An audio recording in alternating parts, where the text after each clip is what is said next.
Par rapport à la létalité, qui est l'autre paramètre important pour estimer la gravité potentielle de l'épidémie, pour vous donner une grille de lecture simple et peut-être un peu simplifiée, mais des ordres de grandeur, pour le SRAS, on considère que 10% des personnes qui étaient infectées décèdent.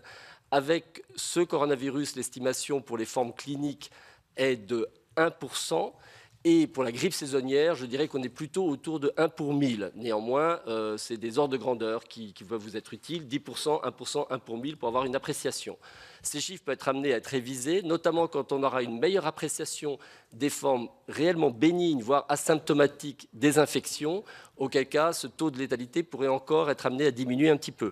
Mais je pense que ces ordres de grandeur restent une bonne grille de lecture aujourd'hui.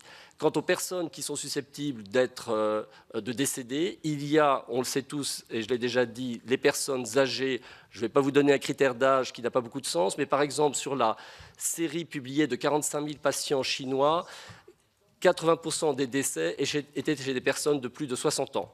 Ça veut dire en miroir que 20% des décès étaient chez des gens de moins de 60 ans. Et ça, c'est important, parce que c'est probablement là que, émotionnellement, il y aura un impact de l'épidémie quand des gens jeunes de 30-40 ans vont décéder de ce nouveau virus. C'est quelque chose qu'on voit avec les grippes pandémiques, c'est quelque chose qu'on a vu avec le SRAS. Il y a donc ce type de formes graves chez des sujets jeunes qui ont un impact médiatique très important.